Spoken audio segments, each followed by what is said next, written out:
What is up, comic fan? Welcome to the Legion of Comics. I'm Mark. Happy Tuesday. That means it's part one of the 48-hour event that happens every week known as New Comic Book Day. Depending on where you're located and what your shop does, books start rolling out on Tuesdays. At least the DC books do. And for me, that is always great news. So we're going to be talking about what dropped this week. I was able to read some of this week, catch up from last week, talk a little bit about news, and do an awesome giveaway today. So don't go anywhere. Check this out.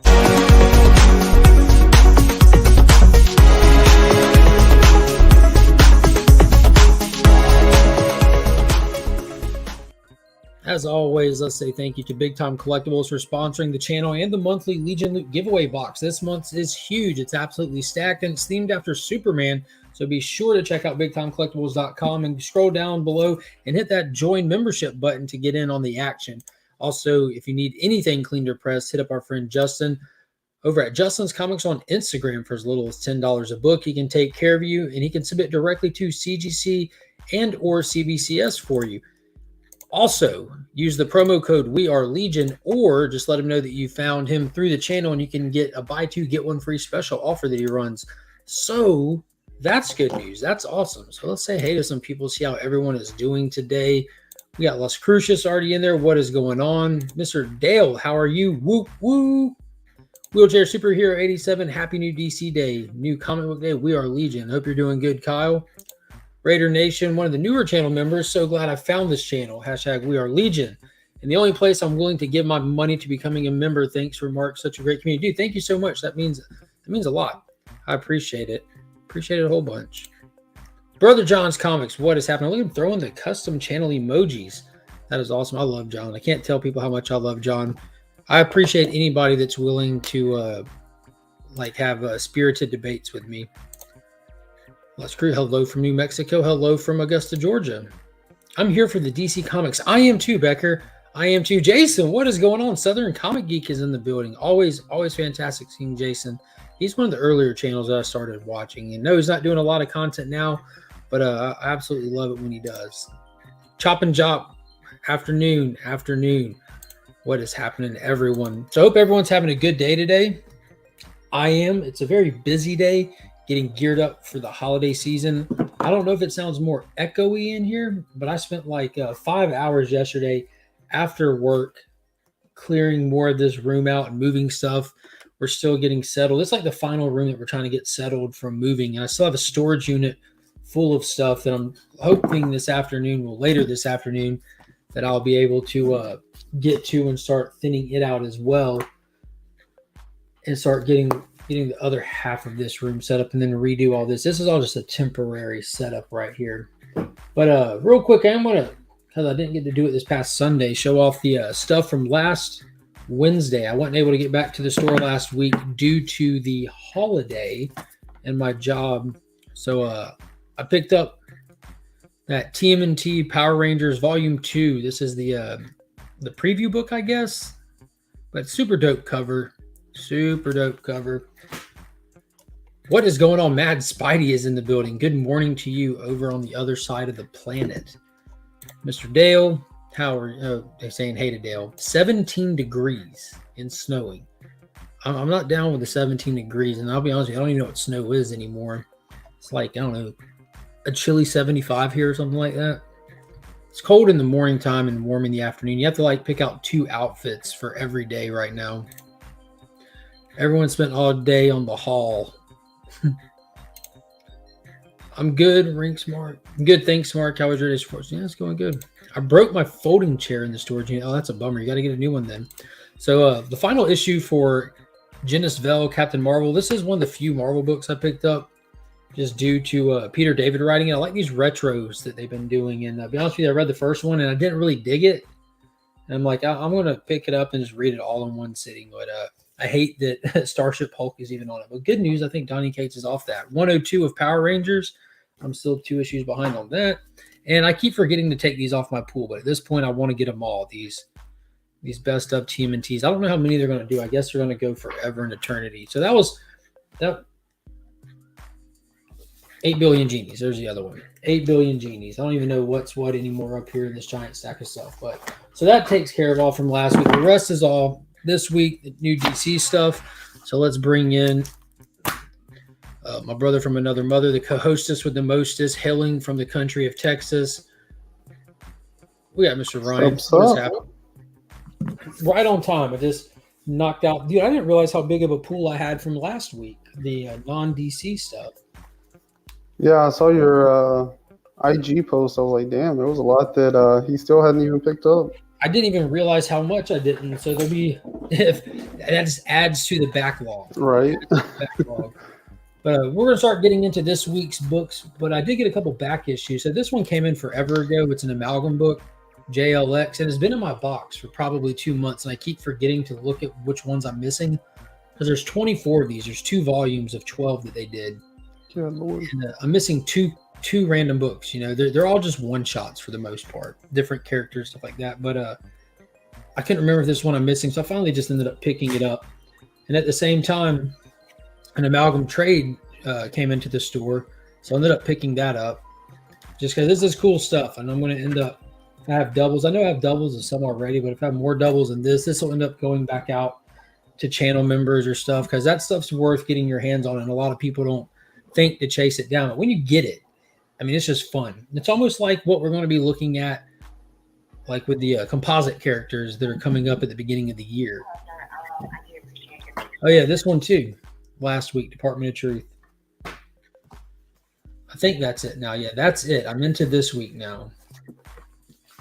Ryan, have you read anything this week? Last week also, Detective Comics. See, I'm very unorganized. I just finished reading this one about 30 minutes ago. This was dope. All right, now once again. Yeah. What'd you think of that one? I thought it was fire. It was really good. The storytelling, the narrative is just excellent in that book overall. Yeah. You know, you hear people use that common description of a book. Everyone had their own voice. The writer did a good job giving everyone their own voice. I think people just say that because they've heard it. But that book, everyone has their own voice. You know what I mean? Like I read, like, dude, none of these people, like, they clearly talk differently. They sound differently in your head just naturally. It just really stands out. It was pretty cool. Yeah. Yeah, I love the way they do like Harvey's voice, you know. It's just like real gruff and broken, but like very to the point. I like how much we got of the organs in this one and kind of getting an idea of their plan and everything. TM Nerdy is in the chat. What is up, my man? Boom. Coco loves Chevy, my favorite dynamic duo. You, sir, my favorite dynamic duo. All of you. That book right there. All right, so that rolls us into this week. So let's get through some of the pickups real quick. So we do get an annual for Detective Comics, which is the 2022 annual. You know what's funny is I pop on to selling platforms every now and then, look around, and somebody that shows you just how there's just way too many people trying to sell comics. Someone was on there like, this is annual issue number 1, not of this specific one, but all annuals are number 1. Yeah, because annual 2020, there's only one. Yeah, there's only one annual a year per title. This is issue 1 of the annual, and it was like a book from like last year, like 2021. I'm like, God, I got to get off this place. Right. But yeah, this I'm looking forward to. We're getting some backstory on Grail, one of the people that are running with the Orgums, the one that is a werewolf that you actually get to see who he is, or at least get his name called out. I'm assuming he's attached to some kind of real mythology in the Middle East because Ron V is smart like that. So I'm going to, I just finished that half an hour ago. I'm going to Google the wolf of however you say that word. I would butcher it if I attempted to pronounce it. But and see what kind of lore is attached to it before I read this one, because this will be focusing on him heavily in the 1700s. Very cool. Yeah, I haven't even cracked that one yet, so I don't know too much about it other than what I think you read the synopsis on your channel. Yeah, that's all that I know about it. Yeah. Focusing on Grail. I'm excited though. Like Ron V's been killing it, and I mean we're only like 4 or 5 issues into his run so far, and the amount of content we've gotten out of that is incredible. Yeah, it's pretty rich storytelling. Yeah. This issue right here was part 1 of the next arc. Like it's whatever he's calling this, Noctura, I believe. Nocturne. Yeah, Nocturne, Act 2, Part 1. Yeah. Yeah, it definitely feels like it's going to be a good like 12 issues before we even start to tap into the meat of what this story even is. Yeah, and I like what y'all were talking about with Two-Face, with him kind of letting go, and the little revelation that we see that it's not Two-Face steering him; it's all Harvey. Harvey making bad decisions, Yeah, acting on his own, and suppressing his dark side, like not allowing his dark side to come out and play. Harvey's just.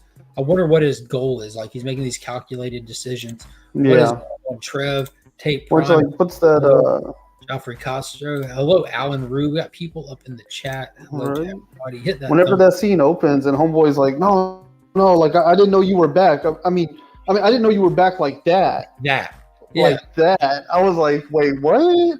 Just waiting on John Wick to pop up and say, "Yeah, I guess I'm back." I guess I'm back. I love those movies. I can't wait for that next one. All right, Oh, but yeah. next up, something else that's back, and it's back in full force. The Wildstorm universe is back. Dude, this is my They're new going hard on that. Not really. I mean, we had that issue. It's just a 6-issue miniseries, and then they have a 30th anniversary, which I guess they timed out the 6th issue and everything with the 30th anniversary. So this recollects some of the material from the hardback special edition thing they did some years back, as well as some new content. I'm assuming probably like the back quarter of it might be new stuff from the current DC universe. Hopefully, I'm trying to see where they lie, like where their footing is, and how they're really attached and tethered to the DC universe proper. Because in that Wildstorm book, that was one of the things that I enjoyed so heavily, is they didn't let us know. They were playing with their origin with the reader. Like they gave us the actual origin of Wildcats in the opening scene, and then it turns out just to be Grifter telling a lie to a stranger. And then halfway through the book, you hear Grifter talking about how they had to run from their planet and come to this planet because of the anti-life virus from the Deceased series. And you find out he's just lying to a drunk guy in a bar. So they're playing with it, which I think is fun. So, but we also have the Grifter Christmas one-shot thing, and then we also have DCUI. They're rolling out all the like old Wildstorm stuff. So there's definitely like Wildstorm. You know, they're going in on it for right now. Who knows if that's going to last? But anniversary. Yeah, it's probably capitalizing on the anniversary, but they're going in. Like if you're interested in Wildstorm, now's the time to be reading it. Yeah, get in where you fit in. All right. Let's see. So besides Detective Comics and Wildstorm, I don't even recall what else was coming out because it wasn't stuff I was caring to pick up, to be honest with you. So I'm assuming there's more Batman stuff on the shelf. I'm so far detached from Batman adjacent books at this point. I pick up the main title and Detective and then Black Label stuff. But I believe that, I can't even remember now what else came out. I feel like it's not even important or I would have picked it up. At least for me, a different stroke for different folk. Now I'm curious to look. Nightwing annual dropped, and I'm not picking up Nightwing, which I'm sure is fire. That new Blue Beetle graduation day, that's what I couldn't remember. So I was on the fence about that. I was excited about the idea of a Blue Beetle series. Then it started getting closer, and I'm seeing the artwork and stuff for it. I'm like, this is trash. I hope this is a one-shot. Turns out to be a 6-issue series. I'm like, do I want to get invested in that? And then Flo and the Bada Boom podcast did that interview and conversation with the writer, and I'm like, I'm definitely skipping this. I might, if I have time and it pops up same day on the DCU app, I'll check it out, but I'm not going in on that. I don't know, something about, like, after that conversation, I just felt confident knowing that I'm not going to enjoy this. Which kind of strength to the conversation they had. You know, they're either going to sell you or it's not for you. One way or another, you're going to know about it. The only thing I knew about that Blue Beetle thing was like the poster, you know, like the little one-page ad they put in the books. And I was like, oh, I think that, I assumed, apparently very wrongly, I assumed it was one of those like young adult graphic novel things they do, you know? That's what I thought it was. And then whenever I saw you talking about it the other day and I saw the little like 1 of 6 or whatever in the corner, I was like, oh, this is like an actual comic. Okay. So hater of the year, Mark. You say me, but I'm just following your footsteps. And again, I give mad credit to the strength of y'all's conversation. I mean, it wasn't. Don't worry, I'm in the top 5, so you're in good company. I pre-ordered Blue Beetle. Yeah, There's a cool B cover for it, but I'm not. I just didn't really realize it was a series. And again, if it hits the DCUI app, I'll check it out there. And I'm a good judge of what I'm going to like and not like. I've been doing this for a little while. You know what I'm saying? I kind of can see when to skip throwaway titles. I see when I think I might like them. I dip my toes in them once in a while. Most of the time they miss. Sometimes you get a deep target. Dude, I love it. Like, but I have no illusions. Remember the whole time I kept saying this book has there's no explaining why I'm enjoying this. I do not recommend it, but I love it. What is going on, Chris? How are you doing today? How are you? We're making it. We're about to non-spoiler talk about Superman Kal-El Returns, the special one-shot. This book was actually really important in terms of continuity and timeline placement, which I thought was super cool. I don't know if anyone else has read this, has picked this up, or plan to. Even if you're not following the Superman stuff, you ought to pick this up. You definitely should pick this up and give it a read. And because what it'll do is it's a special that covers his return. Everyone knows that he's had the big War World saga that Philip Kennedy Johnson took him on, which lasted for a long time. You know, we had John Kent's independent series separate from his father because his dad was off-world. And Clark has returned already, but this is kind of highlighting and spotlighting him returning. You know, he doesn't just walk onto Earth and he's back. He has friends, he has families, he has teammates, he has places to go, people to check in with, check on, and as well as be respectful enough to let them know he's okay, kind of thing. And this is hitting on those. And it's done fantastically. So you have different artwork through it. Some of it is just exceptional. I had to share an image on IG earlier today, but that whole story just really got me. The one with him and John. It was I've read the first 3 so far. I don't think I've got to the one you shared. But the first one had cool art. It didn't, it wasn't like super striking, but the way it flowed between 2 different styles was really well done. The second story was okay, not really my favorite, and then the third one was pretty cool as well. So I'm excited to finish that one out after this. The second one was one to Jimmy Olsen. Yeah. I enjoyed it until the end. I'm like, all right, where are we going? Where are we going? Didn't really go nowhere. Yeah. But that was a cool perspective on Jimmy, and that's really a callback to like the 70s with the actual in the title Superman's pal Jimmy Olsen, which was pretty cool in that aspect. There you go, Flo. Now you're moving in the right direction. Ooh, That is good. Oh well, Mark has issues. Was nice crashing a collection with Mark earlier. He took most of the bangers. But I was feeding Alan. Like I'm sitting there flipping, just handing him keys. That's my man. I'm going to do the legwork of identifying them. I'm going to make sure I don't need any first. Wheels on the leg, man. Might end up with some of the ones I grabbed anyways. A cover is nice. Dan Mora knocked that out of the park. So what was interesting about this, because with the Dark Crisis event, they didn't try to put it in like a linear timeline to the other titles on the shelf. It kind of just stands as its own. You have titles that'll say before Justice League 75 or after Justice League 75. So this is Clark coming back from Warworld, doing all the stuff in the book, and then at the end getting transported by Pariah in Justice League 75.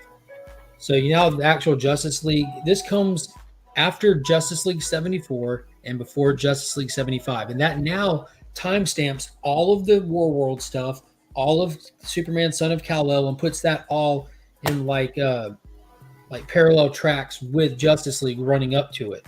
So now everything just hit collision going forward. After Dark Crisis, Action 1050, everything is now not here or there or where you want. It's they're bringing in that continuity. That one little thing. Boom. One panel, to be continued in this. That just time set everything. I'm like, dude, that was smooth. That was so smooth.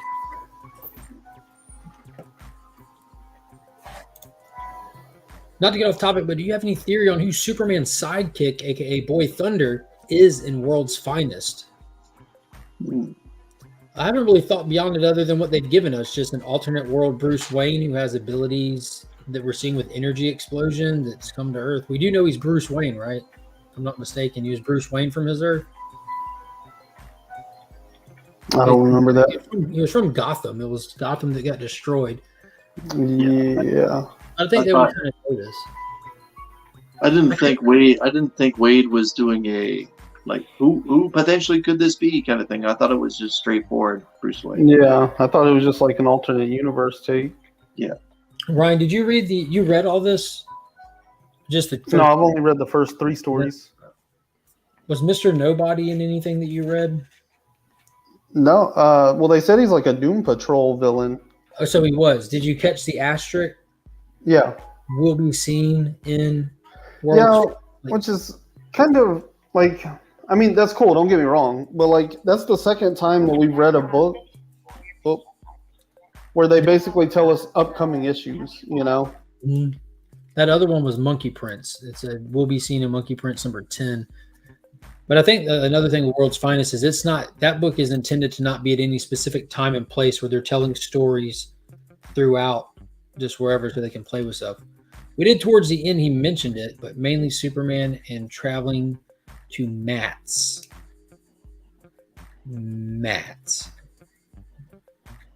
I now own 2 copies of Action Comics number 1. Mark, you and the Legionnaires are my go-to for DC knowledge, thank you, as well as NFL knowledge, specifically with the Bills. It's true. Now, Curveball, that's actually the name of his favorite stripper at Chippendales. No, those are my 2 favorite.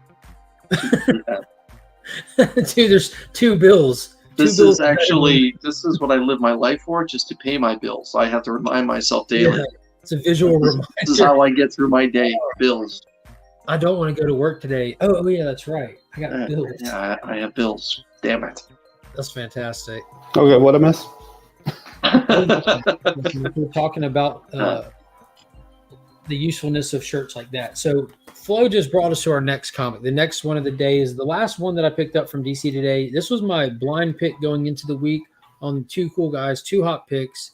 And it was Jeff Johns' JSA, Justice Society of America, is back in full force. And there's some really cool stuff to really touch on this. This was exceptional. My only question is that just one story, or is there like a short story in the back? No, there's no backup story to it. Okay. One thing, you know how they always have these little bubbles here, so you know if it's a 100-page special, if it's part of an ongoing, it'll have like an icon on it, like so you know this goes with. Mm-hmm. Yeah, well, not that has a Superman S on it. Yeah, and you know the other Superman stuff has that. They kind of bridge you into the titles like that. So I thought that this was cool that it says the new Golden Age on it because you had that, that came out beforehand. But this is Jeff Johns is well, we've been calling it, and he's proving it with every single issue that he's crafting this massive delivery on numerous fronts, like calling back to Watchmen, Doomsday Clock, Flashpoint Beyond, that new Golden Age stuff. Like it's all connected. It all matters. You know what I'm saying? Like it's absolutely insane. Yeah. Yeah, and like the beauty in it is that like there's really only one like critical element that you need to know from all of that stuff. Other than that, like the entire rest of the book is completely consumable on its own, you know, like it's that much better if you read all that stuff, but at the end of the day, like it's so brilliantly crafted that you like don't even have to know anything that came before it to really enjoy it. What was that comment there about the Dallas Cowboys? He said America's team. I think he meant America's cheerleaders. No. Remind me what happened just a couple of years ago on Thanksgiving in your house. The Mud Dogs came back at halftime and won the Boyden Bowl. Yeah. The Bills bitch slapped the Cowboys in their own house. It's like the only sports ball reference I get. Boyden. Some high quality H2O.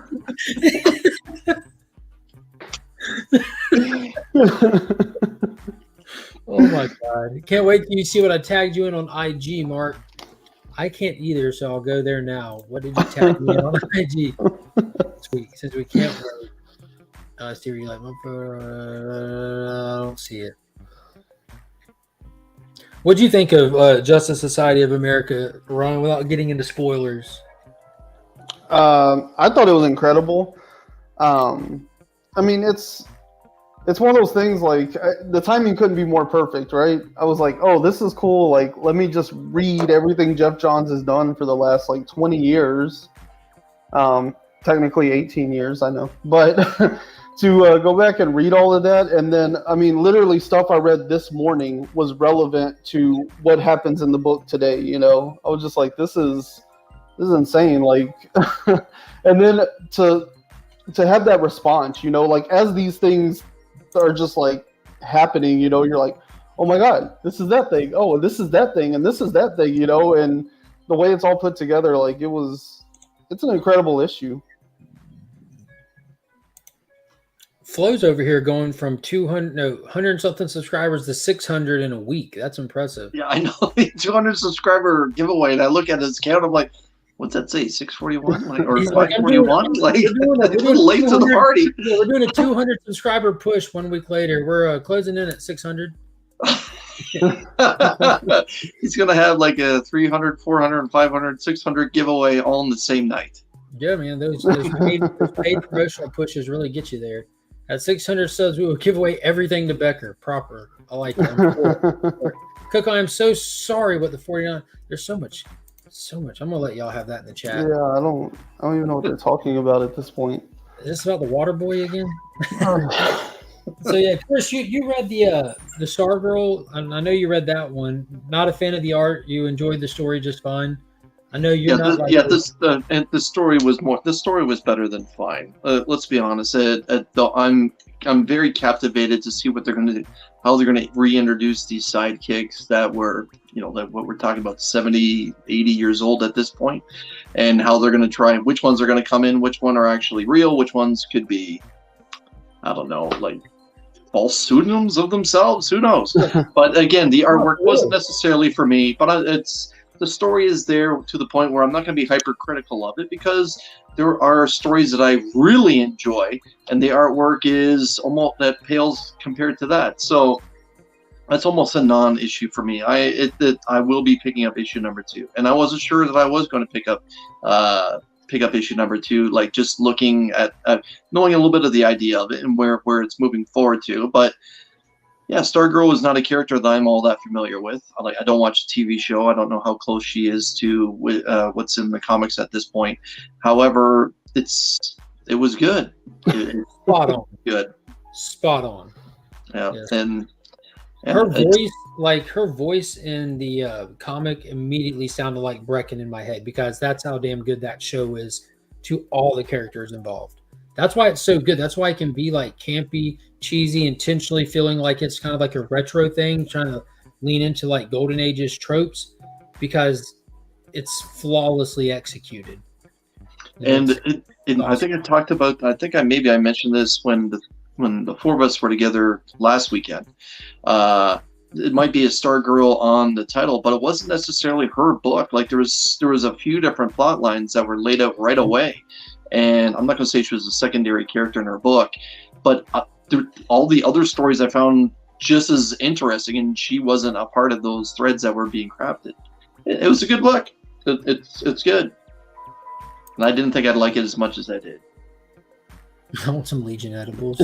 Coming soon. LegionofComics.shop. You can check it out now. Go ahead and start picking kills in. So yeah, this was the A cover with Janin cover there, which I like. I like the subtlety of his artwork. It's real soft looking.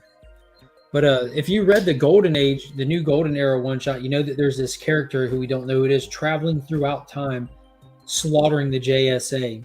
Mm-hmm. That's what the cover is hinting at, with like all the dead relics and stuff down there, and it's going to be focusing on Huntress, the Huntress from Earth 2, which is the daughter of Catwoman and Batman, not to be confused with the Huntress from our Earth, who's Helena Bertinelli, the daughter of the gangster.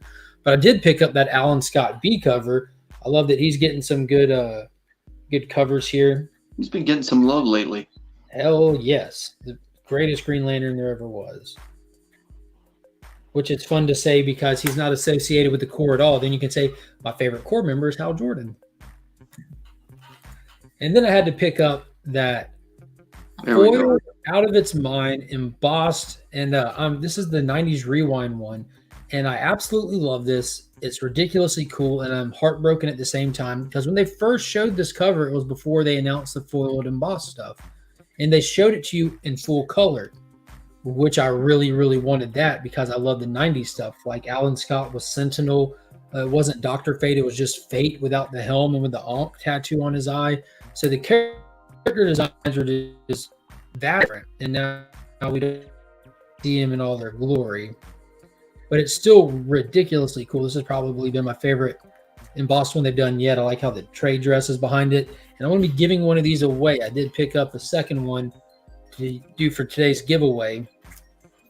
And then lastly, I got that Jerry Ordway 1 in 25 variant to the JLA homage there with the JLA trade dress looking thing on it almost.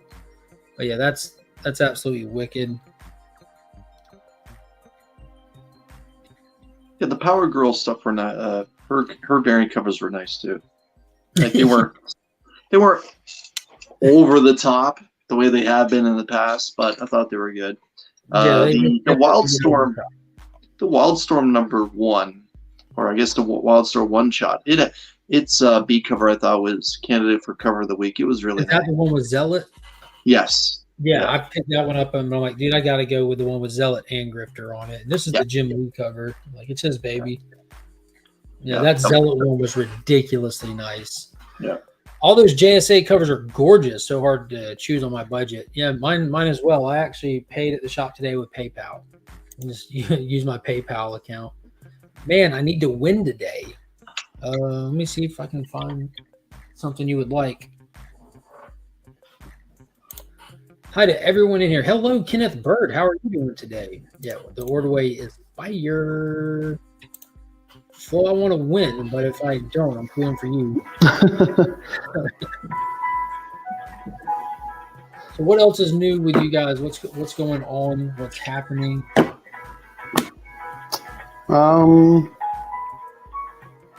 Nothing much, just collecting more and more JSA knowledge for apparent reasons. I wasn't sure it was actually going to pay off, but it hit pretty well this morning, so that's about it, and working on some more content. I'm trying to get through all these back issues still. They keep piling up. Tisk. Chris, we didn't have you this past Sunday while you're here. What do you think of the holiday special? I know you didn't give it as big of raves and reviews as you're kind of seeing across the board. Yeah, maybe I'm just being a little hypercritical of it, but I kind of felt like it was a holiday music video with a little bit of MCU tossed in on top. I'm glad that they didn't cheap out on the budget or anything, but I think maybe it's time that we shuffle up the Guardians a little bit. It seems to be. See come and who'd you like to see go? I'd like to see Gladiator. I really would like to see Gladiator. Is Gladiator ever on the Guardians? There was a short amount of time. I can remember that, and maybe it was the 80s. Maybe it was the late 80s. Maybe I'm wrong, but why not at this point? Teams, I think you are. It was fantastic, Chris. Ouch. Maybe I'll be controversial. I actually like Werewolf by Night better, but yeah. Like I said it Sunday, like having just watched it, I had to put it all the way up there with Werewolf by Night right under. But once some time goes, I'm gonna have to revisit them because Werewolf by Night was fire. But Guardians was also fire because it's the Christmas thing. Like they nailed the Christmas aspect of it in a way that I wasn't expecting. The music video for me that played to its strengths because of the Christmas thing. Like watch a Christmas movie that doesn't have a music number in it, and I'll show you something that's not a real Christmas movie.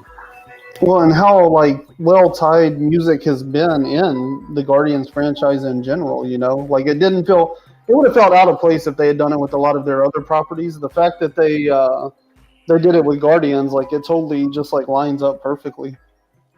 Oh, happy early birthday to Kenneth Bird. I'm not going to pan it. I'm not saying I hate it. I'm just saying it was, what I say, was 4 Maple Leafs out of 5. You gave it 3. But I preferred between the two. You gave it 3.3. What are you talking about? I preferred Werewolf by Night. But I'll be honest, the last 3 offerings that we've had from the MCU have been nothing short but fantastic. And Wakanda Forever leads the way beyond these two. Like, it's not even close. But the holiday special was something that they needed. Wakanda Forever. I disagree strongly with that. I think Wakanda, of the last 3 offering, Wakanda Forever is light years ahead. I'd probably put it top 7 MCU films, maybe a little bit higher. Out of 5. To me, it's 5 out of 5. Yeah, in all sincerity, for me, Wakanda is like, I put Werewolf by Night ahead of that one, like in all respects and aspects of it. The acting, the story, the originality, the style, everything. Same with Guardians Christmas special. And one thing I was worried with Guardians was I was wondering how played out I would be of the humor and stuff, because Guardians started it. That was kind of their shtick, but it bled over into so much more of the MCU that really bogged me down with what they were offering us and taking away from my enjoyment. And I was really concerned because I love the Guardians movies that maybe I hope I'm not played out, But when we get there and we get like I don't know, them doing the humor, it's still there. The magic was still there for me. I'm a sucker for Christmas. I'm happy to admit that. But when we have like the old school looking cartoon intro and the exit, and that moment with Yondu where he wouldn't let his guard down in front of his crew, but Peter's his son. No matter how anyone spins it, to Yondu, Peter is his son, and that wrecked me at the end. I'm like, oh my God, this is a perfect Christmas movie. And I love that they took the time to address they bought Nowhere from the Collector. Mantis is a sister. They got the new ship. There's a little Easter egg for Saturday Night Live, the Christmas song that Chris Kattan would do, and stuff like that. Like they actually, like you said, they didn't cheapen it, not just with the budget, but with the story offering as well. Thought that was good. The one thing that I enjoyed that tied it to the other films were the trolls. Because in the first Guardians, when he opened up what he thought was going to be an Infinity Stone, there was a troll, and that toy troll, and the fact that it was in this as well, that I enjoyed. Like, it was good. Like I'm not panning it. I'm just saying, of the last 3 offerings, it's a solid number 3. Yeah, I mean, for the year, we rated the year. I would put I'd have to juggle between the 2 special presentations they just did. They'd be my top 1 and 2, depending on the day of the week. And I think I enjoyed, and I know this is a hot button for you. This is just, I'm kind of going on sharing a balance between enjoyment and quality, but I enjoyed Multiverse of Madness. It was faulted through and through, but most of these things are, as was Wakanda Forever. But I got more fun out of Multiverse of Madness, and it has a higher rewatchability rate than Wakanda, which was kind of a one and done for me. There was the Chadwick stuff was beautiful. At the end of it, I was on the one moment I was really ready to applaud it was when they finally show Riri close her eyes and see her brother, and we see the clips of Chadwick at the end for the first time. Me, Shuri? Yeah, I'm sorry, Shuri. Yeah, and I found myself sitting there just smiling, with fond memories. I wasn't crying this and that. I was looking at it wow. And then it cuts back to Shuri, and has the same facial expression I do in that moment because she got past that grief. I'm like, damn, Ryan, you hit that moment. Nailed it. But for me, most movies just kind of bogged down and kind of just suffered from the unfortunate events of having to rewrite the whole thing in the final hour. But Namor was cool as hell. I liked him a lot. For me, outside of the Disney Plus stuff, I would... Man, I think Thor would be bottom of the pack, but the Multiverse of Madness for me, it's one and done. Flo's out there. God bless you, Flo, but Raimi just went to Raimi, tried to put his own trademark and his own style into it, and it suffered because of that. Just his own tropes had to get in there, his own style of special effects. There's too much homaging to himself with the Evil Dead stuff that's in there. So it's a lot of this. To me, it's a movie that once this year is over with, I won't be talking about it. Don't forget me. Don't get me wrong, Chris. I haven't watched it again. Oh no, and I'm not going to sit there and say you're wrong. I'm just saying for me. I agree with you. I'm not giving it these high marks. I'm just saying I think because of its runtime and just some of the razzle dazzle of it again. If I had to sit down and someone said pick one for us to watch, I would go with that one, knowing that it'd be over sooner, if nothing else. No, for me, it's Wakanda Forever because it was just someone that dealt with an unexpected death. My own personal life, the journey that Shuri went through, and that it took a long time for her to get to that point. I found that very relatable. So it to me, it checked off a bunch of things for my own personal life. So that's why I thought the action and the choreography was very well done, especially when Shuri and the Submariner went a few hand-to-hand pieces. But when the lady that's also on The Walking Dead, when she had her fight scene on the bridge, I thought that was the tumor was one of the best parts. Right, I thought that was just terrific. Yeah, he wasn't letting her out of the fight. Kicked her spear back to her and everything. What poster do I have in my home? I have a lot. As a poster collector, I have a lot. But there's very little Raimi stuff. But he said there's very little Raimi stuff. Very little Raimi stuff. Sometimes. Yeah, that was. I may have a Return to Oz poster. That's like the kind of what I was talking about. Like it really suffered for me. There was numerous times where I'm scratching my head, like why the hell are we here right now? Because they sent Shuri to go get Riri because they don't want to expose themselves to the world. And if you tell the world we exist, we're going to come burn down your whole country. And we have more army than you have blades of grass. And then the second they get Riri, they show up jumping whales over bridges and walking around in the city, like having a fight. Like it just like what? Wait a minute. Well, they did wipe out anyone who potentially saw them. Except everyone else on the end of the bridges or in the background, and you know what I'm saying, they weren't isolated. But there's moments like that just had me like scratching my head, like I'm not sitting here and say that it's flawless.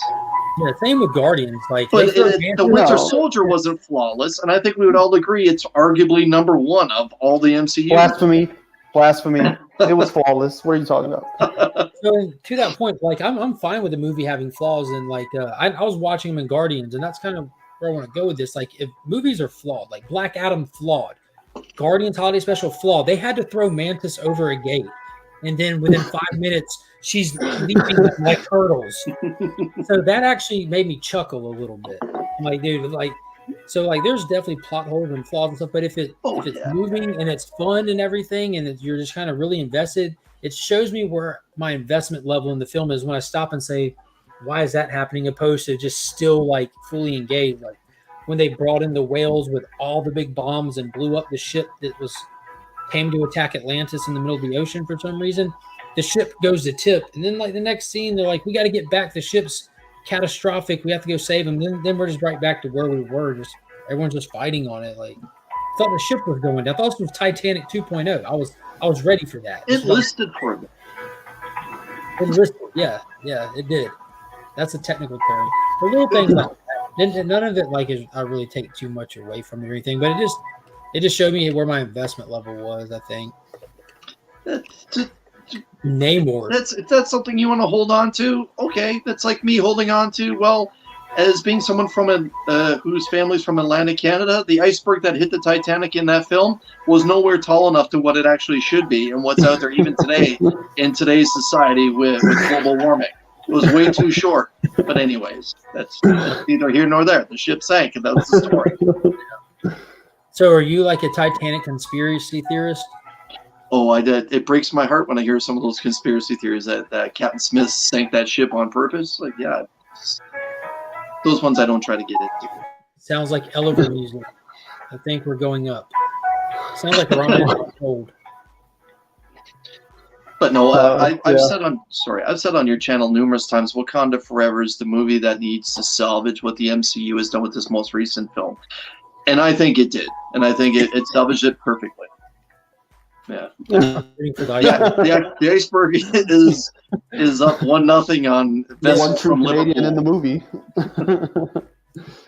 Yeah, Wakanda Forever saved the phase, but quietly.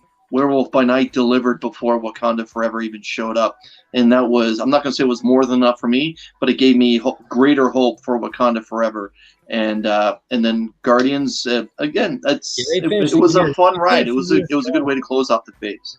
Yeah, they finished the year strong. That's for damn sure. Yeah. Is there any point to these phases? I don't even understand these phases. Well, you know how like I kind of look at it like, you know how what is it, January dawn of DCU phase. Infinite Frontier phase. It's just a way to kind of bookend story arcs, but there isn't an ongoing story arc with this one, which is fine. There doesn't have to be, you know. It's just I kind of get it with the earlier stuff, but like at this point, like why are we doing phases? Just like, what is up, brother? Here's another movie. Enjoy. Yeah. It's just the background storyline. They're setting up Kang at this point now, but they're also been quietly setting up a Young Avengers team. Thunderbolts. I don't know why we keep saying quietly about that. Everybody's talking about it. They always go. But it hasn't been the focal point or even the fulcrum point at this point for the story that they've been telling through this phase. Fulcrum? The fulcrum is what balances properly. So if you picture a teeter-totter, the part that it balances on, that's the fulcrum right there. We don't even know what that is. I call Kang. I call it the middle thingy. Okay. FULCURM. Thingy is spelled with an A, in case you were wondering. The reasons. Not to be confused with Maestro. No. Which, by the way, while Alan was bitching about me taking all the good stuff out of that collection we went through today, I handed him the first appearance of Maestro. I'm like, first appearance of Maestro. He said, "This is it." I'm like, that's part one, but that is it. And then I handed him the second part later. Like Alan has the full future and perfect story now. Peter David, George Perez. What is going on with your speech right now? He's like stroking out live on stream. That's how he pronounces his last name. If you say George Perez, he'd correct you Perez. Do you smell burnt toast? He was a very affectionate man. If you met him, like if you asked for a picture with him, he really got in there. I mean, he always rocked those Mark shirts, in my opinion. Like, he was not afraid to go Tahitian or like I'm on vacation. His wife made those shirts for him. Yeah, his wife would make those shirts for him, which I think is pretty cool. Yeah, they were together forever too. Mm-hmm.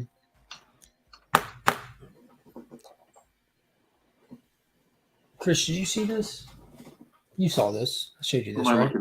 Oh yeah, of course. You saying that about his wife being together made me think of that. That's Wrightson drew Louise Simonson at the time. That's who he drew on the cover.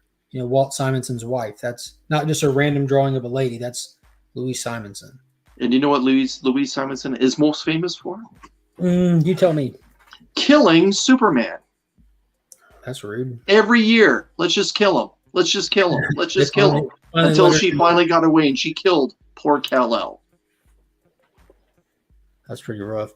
Yes, everybody's very affectionate. Right now, 20 people watching. Go ahead and put in hashtag DC. I'm going with that because a couple of the guys that had to dip out to get back to work, I saw them throw that hashtag in there. That way they're included in the giveaway. I know the show runs at a very workish time of day. So, yeah, we'll put that in there. I don't know if I can even participate. Nope.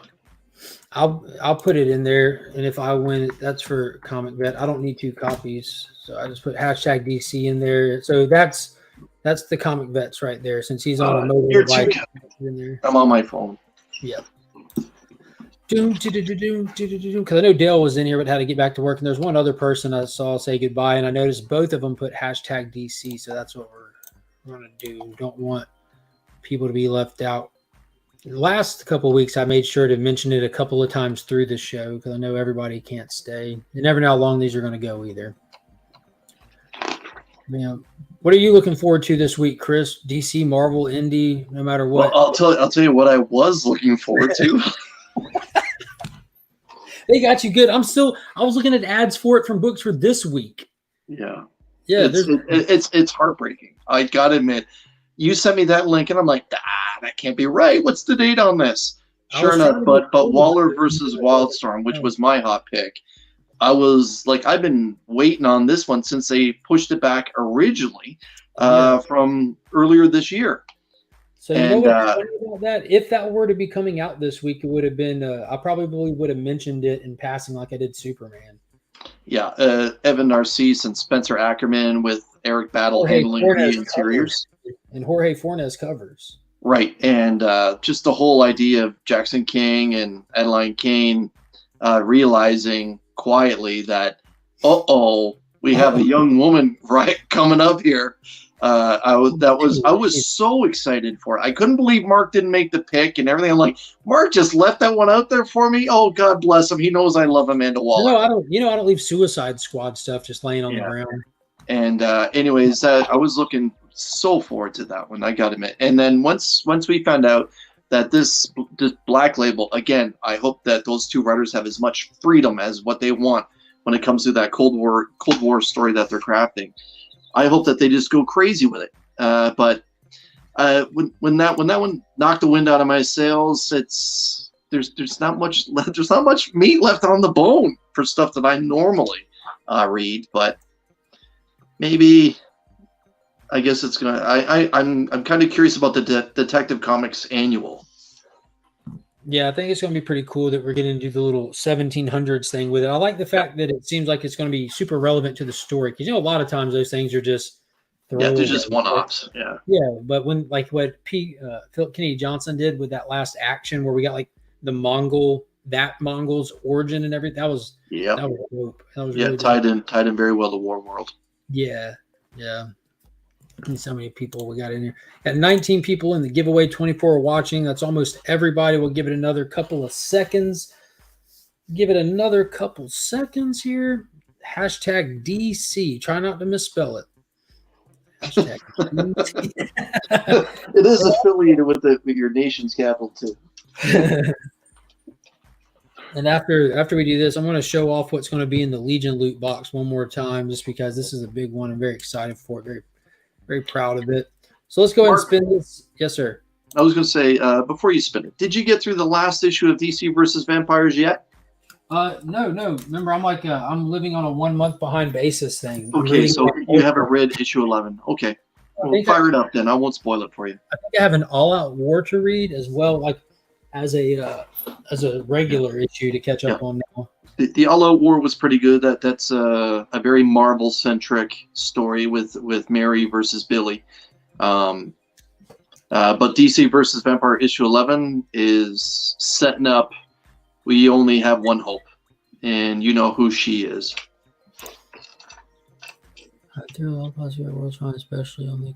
So Mark Wade put up a post. Brother John sent me. It's got a picture of World's Finest with Boy Thunder on there. It says, "I'm thrilled at all the positive feedback on World's Finest, especially on the current storyline, featuring an untold tale of when Superman had his own sidekick. But even though I have said more than once that he's actually a character DC fans are already quite familiar with, I cannot believe that no one has yet guessed who the sidekick grows up to be. You have 3 weeks before the issue 10 reveal." Well, now I'm curious. I didn't know that they were. I didn't know that he was supposed to be someone we were familiar with. Jason Todd. Well, we know he's from another. So, is Superman still hypercharged right now in World's Finest? Different timeline. No. Right, because because I know in the first arc he was still hypercharged, right? Like that hypercharge stuff, like really stopped with the Bendis stuff. They kind of immediately started doing that deteriorating power set at the end of Bendis's run with the death metal stuff, and he was weakened on War World and everything. But after the events of the World, he's kind of back. But it's not like we've seen Superman hypercharged before, and he's not like that. He had that one line of dialogue where Orion was fighting him. He's like, "And I know you're weak right now, so you don't even come close to a chance to beating me." And Superman lays the haymaker. He's like, "I'm not weak. I feel better, or I'm stronger than ever before." Well, he's not literally, not nowhere near. No, but I meant the World's Finest storyline. Yeah, like with issue 1, there, earlier this year. That was red kryptonite poisoning, or more than red. That was that kryptonite cocktail poisoning. Okay, yeah. All right. Yeah, that wore off like after the fusion, right? Yeah, that and the Doom Patrol. Get it out of him. Oh, yeah, that's right. The Doom Patrol took it out of him. Yeah, the fusion was just to fight the devil in his eye. Yeah, which was like literally on a countdown whenever it happened. So that didn't last very long. Yeah, it was still dope. It was super dope. Oh, it was super dope, man. Like, it was cool. I'm not saying that at all. But yeah, it was like counting down as soon as they fused. It was like 5, 4, 3, 2, 1. So like the whole thing happened in a matter of seconds. Ryan hit us with the countdown. Look at that. Boom. And the Boom. winner Somebody had to. of the Justice Society of America #1 gold foil embossed is Ooh, Trev. Woo! New guy, send it over. All right, Trev. I think I just have your information. I'm going to slap a stick'em note on that. Yeah, I'm going to slap a stick'em note on that guy. And He's as the shipping always, guru. You just pray to the shipping gods, and they'll send you the information. it'll get shipped out next Tuesday, quite possibly Friday, though. So I go on Tuesdays, but this Friday I'm going to try to go mail off this giant box to Belgium. I can only do so much when I have the kid with me at the post office, like by a main road and stuff. But Brent's coming into town. It's been a while since he's been here, but he's gonna be staying with us. Come in tonight or tomorrow. So I'll have a tag team. Extra hands. Yeah, we'll be able to duo that stuff. So that's in the bar. Do a fusion. Congrats. What it do? Hashtag Villains Unite. I love that hashtag. It's so appropriate. So appropriate. I like to tell him every time he uses it. I love that hashtag. So let's take a look at what's included in the November Legion Loot giveaway. It's the 29th. Tomorrow's the 30th. It's 2 days to enter. So probably. How do you enter, Mark? You join the channel membership. You look down below next to subscribe. It says join. You hit that. There's 2 tiers. There's the Legion supporter and the Legion. You do have to be in the Legion to be eligible to win. It tells you what's included in the tiers, but it has to be in the giveaway tier. But sometime late tomorrow night, if I stay up, or either at the butt crack of dark still when I get up on Thursday morning, I'm going to gather up all those names. So get in while you can. So let's take a look at this stuff. So there is a book that's been donated by Remy Q Studios. It's an Action Comics #1. God, I forget. I think it's an Adam Hughes cover. It's a B cover from the Bendis era. And it's a slab 9.8. That's not in hand, but that Remy will be shipping out to the winner as well. Legal Burning art piece of Black Cat. Fire. She's actually thinking of the comic vet in this image. I thought it was more like Gary B, but I will take that. No, I was thinking of you, brother. You got the Moon Knight, and of course, Legal Burning's information on the back, which comes with that awesome Azrael's Batman image on there. And then we have, because like I said, it's Superman month, because there's been so much stuff for Superman, we have the reason for the season, The Death of Superman, the best-selling graphic novel of all time. It's the 30th anniversary of this story this month, hence all the awesome Superman stuff. So you will be able to read the entire 7-issue arc. If you have not, I'm telling you, if you haven't, read it. And then, let's see, we got some John Jang goodness here with Superman, Son of Kal-El, 17, John Jang's first published Superman cover. Then we have World's Finest #1 foil convention exclusive by Miko Suayan, and it's homaging Superman 204 that Jim Lee did. So we had to throw Superman 204 that Jim Lee did in here. Yeah. And then one of like the biggest Superman artists for me growing up was Ed McGuinness, who did Hulk for a long time. He did Superman. He defined an era for me of the Superman Batman stuff that they did, and it's chromed out of its mind. Had to throw that in there. You know, we have the Superman #1 facsimile. It came out earlier this year. The George Perez homage to it. Then Action Comics #1 facsimile that came out this year. The Death of Superman 30th anniversary special that came out this year, which is all new content in this. Oversized Fat Daddy. Jim Lee ASM 316 homage with Superman down there getting wrecked. There it is. Love it. Yeah, it's fire. And then we have The Return of Superman and Adventures of Superman 500, still polybag sealed. First appearance of Connor Kent Superboy. First appearance of John Henry Iron Steel. Still sealed. So you can open that if you wish. So we got some keys in there. It's a quiet spec.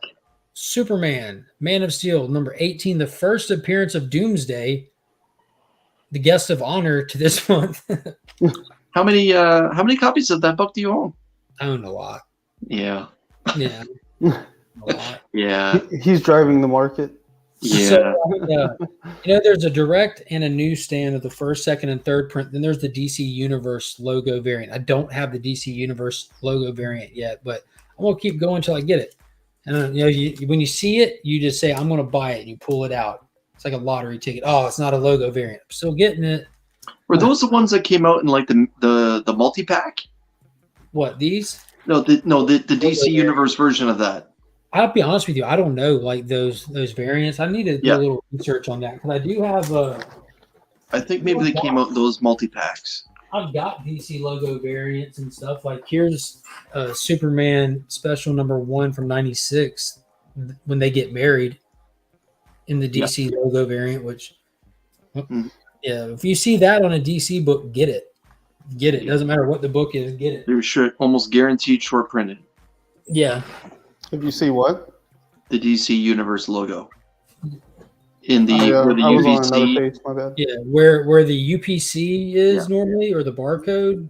Oh, okay. You see where it says DC Universe on it? That means that's the expensive one out of them. Even if they're dollar books, you get a DC logo variant. It's like a $5 book, a $10 book, just because of that. Yeah. Those are chased because of how rare they are. So books like this that have first, second, third print, direct and newsstand of each, there's a DC logo variant of it, instantly making it ridiculously priced differently than the rest. I mean, these are like $20-$30 raw and good grade. 9.8s are up there and stuff, but that DC logo variant, ridiculous when you compare its value to the rest. And then DJ Links sent this in, which is Superman 75 Special Edition, The Death of Superman, but with the bonus content in it, talking about exactly what Chris was just talking about, the creative behind this and what it's like having killed Superman and 30 years later after having done it. This is the New York Comic-Con exclusive from Big Time Collectibles. Mr. DJ Links donated that one. And then Big Time Collectibles is the channel sponsor, and they send books in for this giveaway every month as well. Oh. So there's David Mack twig number 1. I love David Mack. Shout out to Chip Getler, really putting me on David Mack. Miko Suion. That's a Moon Knight Black, White, and Blood convention exclusive Virgin variant. A little bit of a Spider-Man pose there. Yeah, he's showing his wiener off. Spider-Man 2099 Exodus number 3. This is the Scon variant, which is an homage to Web of Spider-Man 1. Web of Spider-Man 1, which was at the time the end of the black suit reign. Mm-hmm. And then we have the Virgin variant for that one. And I love when they do that, when they give you. Yeah, those are Charles Bess homages. That's beautiful work.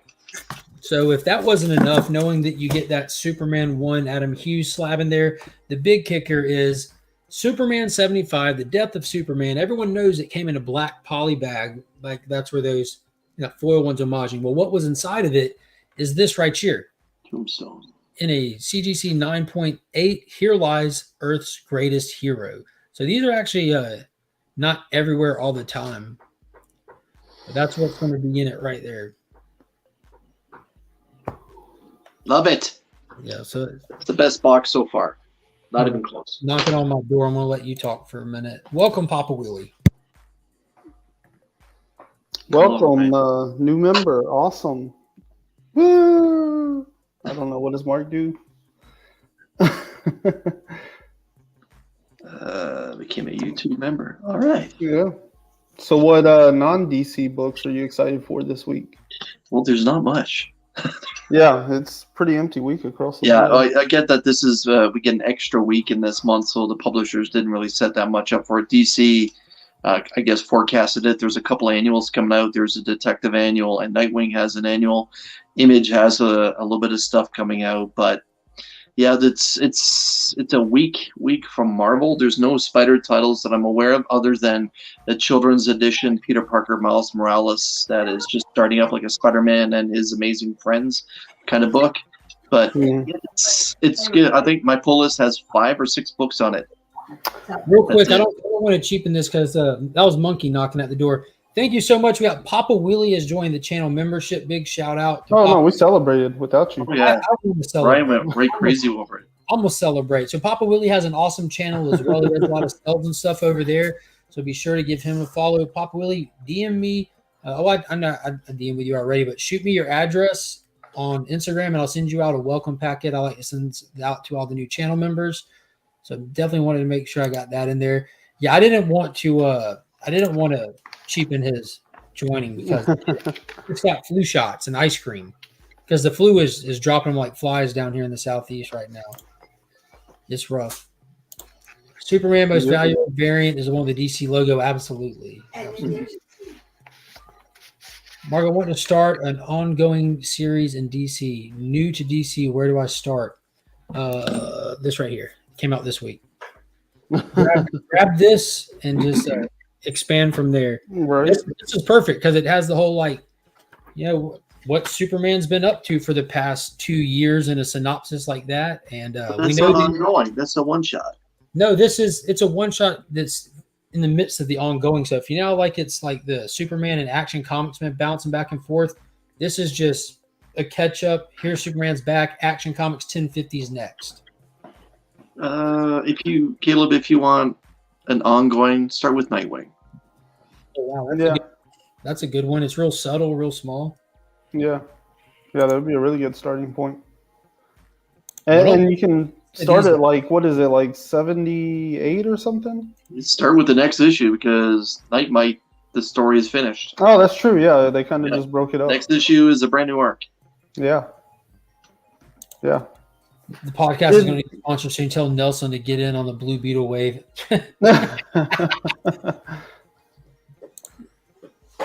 Did you read Damn Them All #1, right, Chris? Damn Them All? Yep. I don't know if I got through it. That's the one that you were hot and heavy over, right? Yeah. The second one's out this week. Is it? That's the only non-DC book I have. Discount code right now for the Legion at BTC. That is something that can happen though. Beautiful $20.99. I'm sorry, y'all. Animal Man, that's a good one. Self-contained. That's where they really expand the Parliament. Really? Yeah, that's where wasn't it Grant Morrison writing it? I think it was first Grant started Morrison. with New 52, right? Yeah, the Animal Man stuff. That's when they introduced the red to the Parliament. Like Swamp Thing's always been the Avatar. The green, Animal Man's like the red. You know, Grundy's like the gray or the rot. You know, the king of the zombies and stuff.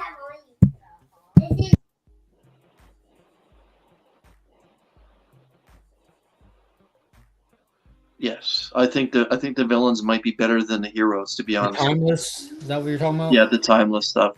He actually has a beautiful cover coming in 2 months for Black Panther featuring Namor on the cover. Actually, I think they have the solicitation. Did they happen to have they started drawing him like with the like the Mayan tones to him yet? I hope that translates to the comics, man. I really do. Not this take on Alex Ross. Oh, by the way, Daredevil is going to be facing this new Punisher. Oh yeah. Well, they've already fought once. Yeah. Let's see. Oh, this is it here. This one is one of the better ones Ross has done in the last, say, 6 months. Yeah, Jeff Lemire did the Animal Man stuff. Yeah, I've actually read that.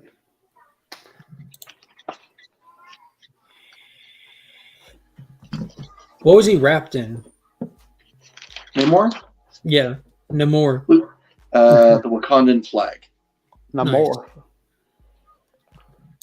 Stop hating Mark again. I do read Marvel. Yeah. To your lives point, vicariously Flo, I through tried to read Daredevil #1, and it was impossible to get into. Which one? Daredevil? Yeah. Yeah, it When really the train borrowed blows from the up, last and volume. then like the golden guy shows up, and then the next issue is just like a really weird fight. Yeah. Yeah, I tried. Didn't work. So It's you know, good. put that in your DC always reboots pipe and smoke it, because Marvel's new #1 crap does not work at all. How about this guy's new #1 then? Ooh. Yeah. There's going to be a really, really fire exclusive for that coming up here soon. Yeah, I've never heard of this writer. I'll be honest, John Jennings. We want to read some good stories, though. But Punisher's been fire, man. And I mean, that's the one thing I did get out of Daredevil #1 was that they're going to go after the Hand. And then, sure enough, like Matt shows up and him and the Punisher fight, and it was awesome because he's like doing all this like incantation stuff, and then it's just like, oh yeah, by the way, the Punisher's like way too evil even for your god. Daughter of Blade's getting her own book. Yeah. I accidentally picked up a bunch of copies of her first appearance for free. I say accidentally because I didn't know it was her first appearance, and What book? one for like the free comic book day. Oh, that's right. Acts, and I got one for me because I was going to check out the Avengers Eternals X-Men thing, and I did check it out. I read that free comic book day one, and I read issue #1, and I'm like, yeah, not feeling it. I just I wasn't involved enough in the stories going into it, kind of thing. So I didn't want to really commit to it. But yeah, the kids got one, I got one, and then we ended up getting like one or two more going back again with the extra stock, Yeah, dude, I'll be honest with you. Those things make me sick to my stomach. That's literally a single photo representation of everything wrong with Marvel Comics. But here's something that makes everything right. Yeah, I like that. Who did that cover? Yeah. Was that Romita? Yes. Just all I have to do is look at the eyelids. But everyone, if you want a good book to read, go pick up this. This is me doing Mark. This is the hardcover. Yeah, I like it. Ooh, Yeah, that's really fancy. fun. What was And going on? since this is Superman month, here's a hint of what may or may not happen to the man. Oh, I hold that up a little bit higher. I want to see what the bottom. It says the War for Earth. Dude, that's awesome. Yeah. That's really cool. So, dude, I'm excited to see what James Gunn does. I mean, it's going to be a while before we see anything. I'm looking forward to getting some first announcements from him. I like the fact that he's openly communicating. And every Sunday night on At Week's End, we do the Gun Range where we talk about the stuff that James Gunn has posted through the week, because he does stay very vocal and he communicates heavily with people about what's going on. Starship Hulk, that's right. Donny Cates' run is coming to an end. He reads bad Marvel. He sticks around for it. Hey, I read Punisher, Ghost Rider, that last issue. I did read it, bounced back. So there's those 3 weird issues, 1 bad, but it looks like it's bouncing back strong. So Ghost Rider, I'm glad I stuck around for. I read those 90s retro books.